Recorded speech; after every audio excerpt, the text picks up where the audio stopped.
Assalamualaikum warahmatullahi wabarakatuh. Perkenalkan, nama saya Muhammad Arya Adivian. Saya Silvi Fitiasari. Saya Azara Despriana. Saya Rifki Ali Kram Lubis. Pada kali ini, kami akan membahas materi tentang Maluku Angkat Senjata dan Rakyat Riau Angkat Senjata. Yang pertama, kita akan membahas Maluku Angkat Senjata. Awal mula Maluku Angkat Senjata. Perlawanan Maluku Angkat Senjata dimulai saat masuknya Portugis di wilayah Maluku pada tahun 1521, tepatnya di wilayah Ternate. Pada awal kedatangannya, Portugis sangat disambut baik oleh penguasa di sana. Portugis diizinkan untuk membangun aktivitas di Ternate. Kemudian, pada tanggal 8 November 1521, armada Spanyol yang dipimpin oleh Gonzalo Gomez dan Carvalho tiba di Maluku juga. Beda dengan Portugis, Spanyol memasuki pelabuhan Tidore, sehingga terjadilah persaingan antara kedua belah pihak. Persaingan itu semakin tajam setelah Portugis berhasil menjalin persekutuan dengan Ternate dan Spanyol menjalin persekutuan dengan Tidore. Semua ini terlepas dari ambisi bangsa-bangsa barat yang untuk menguasai perdagangan dan menanamkan kekuasaannya di Maluku. Mereka sering memanfaatkan kelemahan kaum pribumi, termasuk manfaatkan intrik-intrik yang membangun perpecahan di lingkungan istana. Pada tahun 1522, Antonio de Brito mendirikan benteng di Ternate yang bernama Saint John. Lalu, pada tahun 1529, terjadi perang antara Tidore melawan Portugis. Penyebab pertikaian Portugis dengan Tidore ini muncul ketika Antonio de Brito mendengar kapal dari Banda yang ingin membeli cengkeh ke Tidore. Merasa ini persaingan dagang, Portugis pun menembaki junjung kapal tersebut. Tentu saja, Tidore tidak menerima tindakan armada Portugis. Rakyat Tidore pun angkat senjata dan terjadilah perang antara Tidore melawan Portugis. Dalam perang ini, Portugis mendapat dukungan dari Ternate dan Bacan. Akhirnya, Portugis mendapat kemenangan. Dengan kemenangan ini, Portugis semakin mensombong dan sering berlaku kasar terhadap penduduk Maluku dan upaya monopoli terus dilakukan. Sementara itu, konflik dan persaingan antara Portugis dan Spanyol di Maluku harus segera diakhiri dengan mengingat kesepakatan pada perjanjian Tordesillas. Maka, diadakan perjanjian damai antara Portugis dan Spanyol. Perjanjian ini dilaksanakan di Saragossa pada tahun 1529. Oleh karenanya, disebut Perjanjian Saragossa. Berdasarkan Perjanjian Saragossa ini disepakati bahwa Portugis tetap berkuasa di Maluku, sementara Spanyol berkuasa di Filipina. Sehingga, Spanyol pun harus keluar dari Maluku. Dengan demikian, setelah ditandatangani Perjanjian Saragossa ini, kedudukan Portugis di Maluku semakin kuat. Portugis semakin berkuasa untuk memaksakan kehendaknya melakukan monopoli perdagangan rempah-rempah di Maluku. Kedudukan Portugis juga semakin mengancam kedaulatan kerajaan-kerajaan yang ada di Maluku. Keserakahan dan ketamakan Portugis ini yang menjadi awal mula rakyat Maluku angkat senjata. Perlawanan Maluku Angkat Senjata. Yang pertama, perlawanan Maluku terhadap bangsa Portugis. Melihat kesewenang-wenangan Portugis terhadap rakyat Maluku, pada tahun 1565 muncul perlawanan rakyat Ternate di bawah pimpinan Sultan Hairon atau Hairon. Sultan Hairon menyerukan seluruh rakyat dari Irian atau Papua sampai Jawa untuk angkat senjata melawan kekejaman kolonial Portugis. Portugis mulai kewalahan dan menawarkan perundingan kepada Sultan Hairon. Dengan pertimbangan kemanusiaan, Sultan Hairon menerima ajakan Portugis. Perundingan dilaksanakan pada tahun 1570 bertempat di benteng Sao Paulo. Ternyata semua ini hanyalah tipu muslihat Portugis. Pada saat perundingan sedang berlangsung, Sultan Hairon ditangkap dan dibunuh. Tindakan yang dilakukan Portugis kala itu sungguh kejam dan tidak mengenal peri kemanusiaan. Demi keuntungan ekonomi Portugis, telah merusak sendi-sendi kehidupan kemanusiaan dan keberagaman. Setelah Sultan Hairon dibunuh, perlawanan dilanjutkan di bawah pimpinan Sultan Ba'abullah yakni putra Sultan Khairun. Melihat tindakan Portugis yang tidak mengenal nilai-nilai kemanusiaan, semangat rakyat Maluku untuk melawannya semakin berkobar. Seluruh rakyat Maluku berhasil dipersatukan termasuk Ternate dan Tidore untuk melancarkan serangan besar-besaran terhadap Portugis. Akhirnya, Portugis dapat didesak dan pada tahun 1575 berhasil diusir dari Ternate. Orang-orang Portugis kemudian melarikan diri dan menetap di Ambon. Lalu, pada tahun 1605, Portugis dapat diusir oleh VOC dari Ambon dan kemudian menetap di Timor Timur. Setelah Portugis meninggalkan Maluku, VOC Belanda pun yang selanjutnya menguasai Maluku. Yang kedua, perlawanan Maluku terhadap bangsa Belanda. Sama seperti Portugis, Belanda pun juga bertindak sewenang-wenang terhadap rakyat Maluku. Bangsa Belanda menerapkan praktik monopoli dan sistem pelayaran hongi yang membuat rakyat sengsara. Belanda melaksanakan sistem penyerahan wajib sebagian hasil bumi terutama rempah-rempah kepada VOC. Sehingga muncullah perlawanan rakyat Maluku terhadap VOC Belanda. Perlawanan rakyat Maluku terhadap Belanda pertama kali muncul pada tahun 1635 di bawah pimpinan Kakiali, Kapitan Hitu. Saat Kakiali tewas terbunuh, perjuangan dilanjutkan Kapitan Tulukabesi. Perlawanan ini baru dapat dipadamkan pada tahun 1646 oleh VOC. Pada tahun 1680, VOC memaksakan sebuah perjanjian baru dengan penguasa Tidore. Kerajaan Tidore yang semula sebagai sekutu turun statusnya menjadi vasal VOC.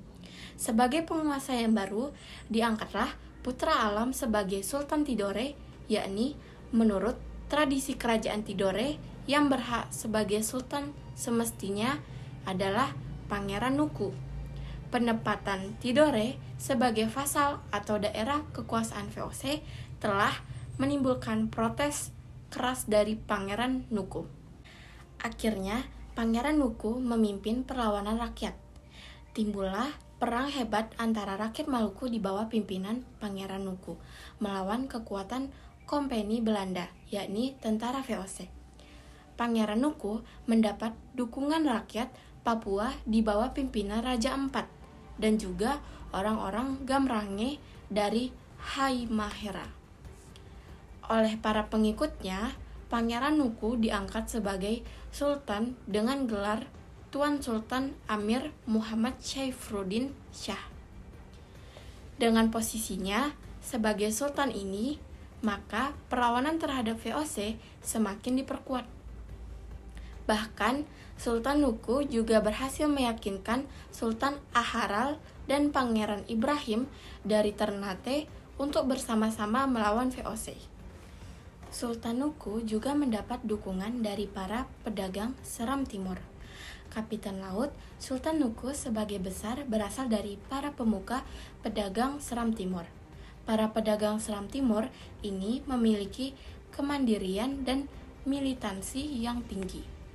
Dalam perang ini, Sultan Nuku juga mendapat dukungan dari armada Inggris, EIC.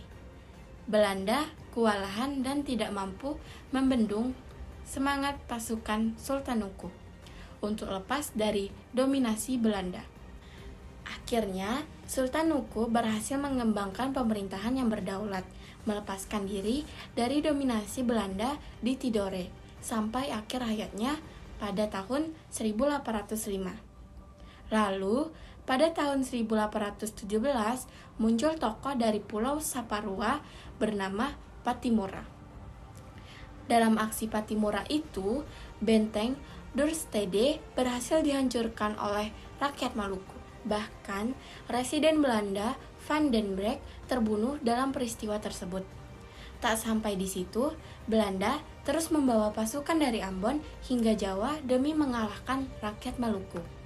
Peristiwa ini menjalar ke kota lainnya di Maluku, seperti Ambon, Seram, dan pulau lainnya, agar rakyat Maluku mundur.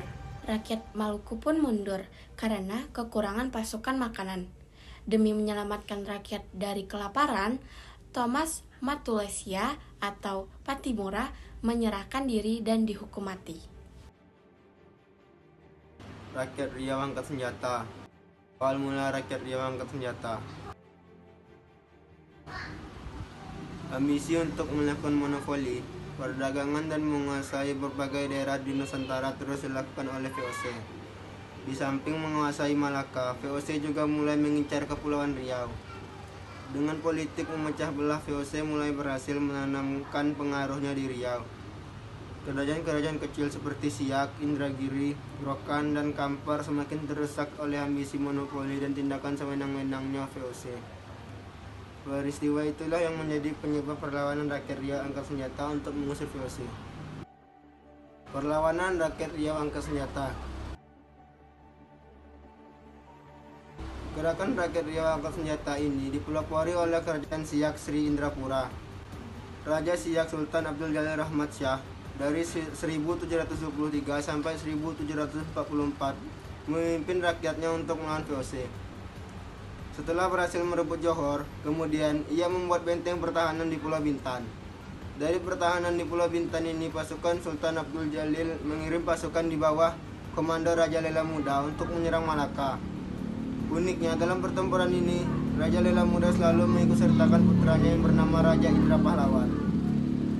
Itulah sebabnya sejak remaja, Raja Indra Pahlawan sudah memiliki kepandaian berperang. Sifat bela negara dan cinta tanah air sudah mulai tertanam pada diri Raja Indra Pahlawan. Dalam suasana konfrontasi dengan VOC itu, Sultan Abdul Jalil Rahmat Shah wafat. Sebagai gantinya diangkatlah putranya yang bernama Muhammad Abdul Jalil Muzaffar Shah. Raja ini juga memiliki naluri seperti ayahandanya yang ingin selalu memerangi VOC di Malaka. Raja Muhammad Abdul Jalil Muzaffar menunjuk Raja Indra Pahlawan sebagai pemimpin perangnya. Pada tahun 1751, perang berkobar antara kerajaan Siak melawan VOC. Sebagai strategi menghadapi serangan Raja Siak, VOC pun menerapkan strategi berikut ini. Yang pertama, berusaha memutus jalur perdagangan menuju Siak. Yang kedua, VOC mendirikan benteng pertahanan di sepanjang jalur yang menghubungkan Sungai Indragiri, Kampar, sampai Pulau Buntung yang berada di muara Sungai Siak. Kapal-kapal dagang yang akan menuju Siak pun ditahan oleh VOC. Hal ini merupakan pukulan bagi Siak. Oleh karena itu, kerajaan Siak segera mempersiapkan kekuatan yang lebih besar untuk menyerang VOC. Sebagai pucuk pimpinan pasukan dipercayakan kembali kepada Raja Indra Pahlawan dan Panglima Besar Tengku Muhammad Ali. Serangan ini diperkuat dengan kapal perang Harimau Buas yang dilengkapi dengan lancang serta perlengkapan perang secukupnya.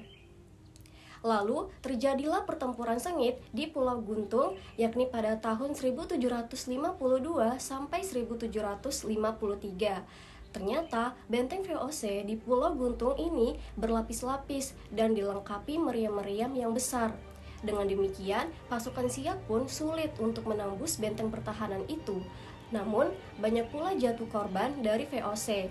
Sehingga VOC harus mendatangkan bantuan kekuatan termasuk juga dari orang-orang Cina. Pertempuran hampir berlangsung 1 bulan, sementara VOC terus mendatangkan bantuan.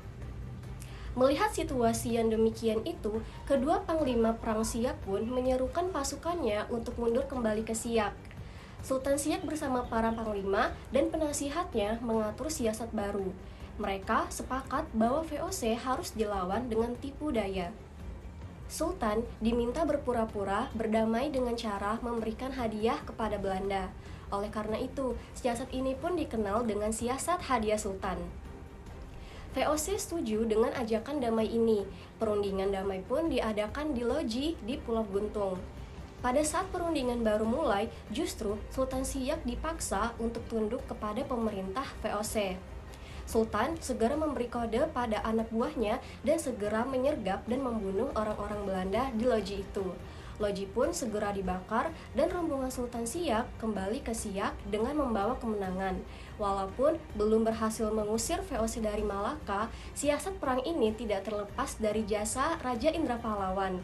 Oleh karena itu, atas jasanya Raja Indra Pahlawan diangkat sebagai Panglima Besar Kesultanan Siak dengan gelar Panglima Perang Raja Indra Pahlawan Datuk 50.